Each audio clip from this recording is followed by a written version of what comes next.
Bonjour vous toutes et tous.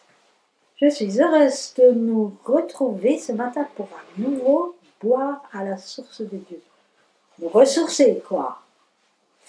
Merci pour les capsules précédentes si aidantes.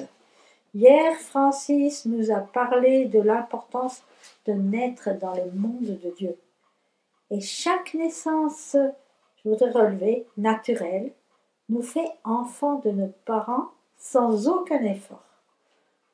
Et tout comme la naissance de Dieu nous fait enfants de Dieu, enfants à lui. J'ai été impactée ces derniers temps par un pasteur allemand qui a parlé de beaucoup d'aspects concernant le royaume de Dieu. Je m'en suis fortement laissée inspirer. Le royaume de Dieu est là, simplement, où c'est lui qui règne. Avons-nous envie qu'il règne chez nous, dans notre cœur, dans notre famille, dans nos relations? Et j'ai envie de vivre là où c'est lui qui règne. Ou est-ce que j'ai envie de faire comme bon me semble? Et comment entrer dans ce merveilleux endroit où il fait bon vivre? Je vais vous prendre avec moi pour revivre un événement historique de Jésus avec ses disciples, que nous trouvons dans Marc 10, dans le verset 13 à 15, retenu. Des gens, peut-être bien des mamans, je m'imagine, amènent des enfants à Jésus, mais les disciples leur font des reproches. En voyant cela, Jésus se met en colère et il dit à ses disciples, « Laissez les enfants venir à moi. En effet, ne les empêchez pas. En effet, le royaume de Dieu appartient à ceux qui sont comme des enfants. Je vous le dis, c'est la vérité. Si quelqu'un ne reçoit pas le royaume de Dieu comme un enfant, cette personne ne pourra jamais y entrer. » Oh. Ensuite, Jésus embrasse les enfants et il les bénit en posant la main sur leur tête. Je répète le verset 15. Si quelqu'un ne reçoit pas le royaume de Dieu comme un enfant, cette personne ne pourra jamais y entrer. Quelle parole forte! Qu'ont les enfants de si important, ou plutôt indispensable, je me suis demandé. Il y a quelques caractéristiques de ces petits qu'on peut relever. Un enfant est dépendant.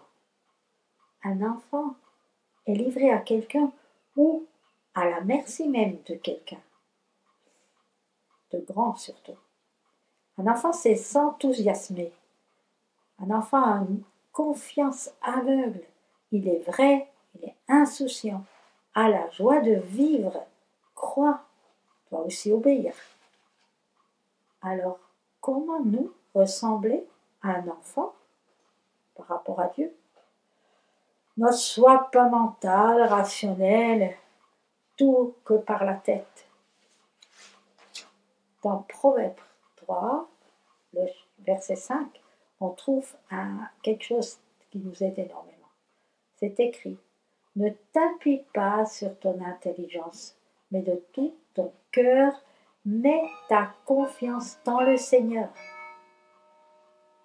Qui veut dire, pour saisir le Seigneur, il faut utiliser le cœur.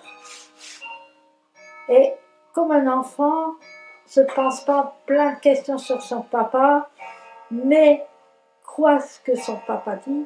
Quand papa dit quelque chose, c'est vrai. Comme ça, le Seigneur voudrait avoir ses enfants. Je dis quelque chose, il me croit. Là, quelques types aidantes. Demande à Dieu un cœur sincère et honnête, ce cœur d'enfant. Et c'est l'Esprit qui veut nous le donner.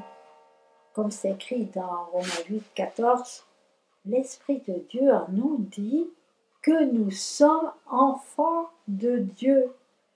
Lui en nous dira Papa. Deuxièmement, ne te prive pas du temps avec lui, le Seigneur. Martine en a parlé du bienfait. Thierry aussi a vient démontrer comment on peut trouver un moment avec lui. Et moi, je vais juste répéter, lis la Bible. Elle te parle de lui. Un petit exemple, comment on peut recevoir une parole de sa part. J'ai choisi dans 1 Pierre 5, le verset 6 et 7. Faites-vous petit, c'est écrit, sous la main puissante de Dieu. C'est selon la traduction de Parole de vie. Pour qu'il vous honore quand le moment sera venu. Mettez tous vos soucis dans la main de Dieu parce qu'il prend soin de vous. Faites-vous petit sous la main puissante de Dieu. Imaginez-vous la main puissante, vous petit en dessous, sous une protection totale. Il peut faire, il peut vous aider. Pour qu'il vous honore quand le moment sera venu. Il connaît les temps quand il faut agir ou ouvrir le chemin. Et deuxième chose, mettez tous vos soucis, il y en a certainement, dans la main de Dieu. Et qu'est-ce qu'il va en faire? Il va prendre soin de vous, de nous. Alors, vos soucis d'aujourd'hui, mettez-les et sachez qu'il va prendre soin de vous. Ça nous amène au prochain point qui dit « Aie confiance en lui sans retenue ». Il sait faire. Tu ne sais plus, prie et fais confiance. Tu lui as dit, il agira. Après, n'aie pas honte de te réjouir comme un enfant. Ce n'est pas important ce que les autres disent de toi, mais ce que Jésus pense de toi. Veille aussi sur ta pureté, ton intégrité. Écoute sa voix. Un enfant connaît la voix de son père de loin déjà et bien sûr de près. Et aussi obéis quand Dieu te parle. Maintenant, un autre aspect des enfants important. Un enfant vit la liberté en s'attachant. L'enfant dans une famille ou avec un papa ou une maman qui l'aime se sent en sécurité et est vraiment libre. Libre d'être soi-même. Il est accepté. Il n'a rien à cacher. Il n'a rien à paraître. C'est ainsi. Attache-toi à Jésus qui t'aime. Il nous aime. Et tu es dans la vraie liberté. Que nous retrouvions cette confiance totale d'un enfant et qu'un jour au ciel, nous adorerons ensemble Dieu comme des enfants en fête, comme des enfants de Dieu. L'histoire du début termine avec Jésus qui embrasse les enfants et les bénit.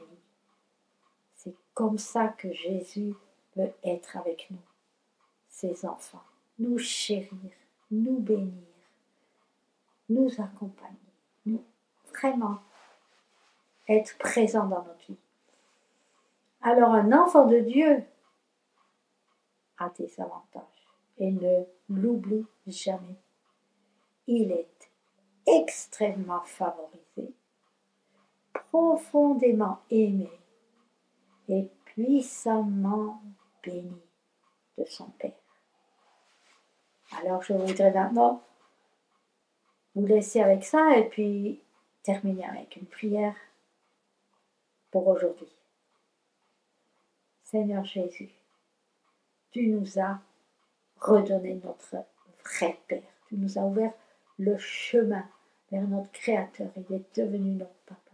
Et aujourd'hui, nous savons, il y a une envie d'être notre Père et nous trouver comme ses enfants.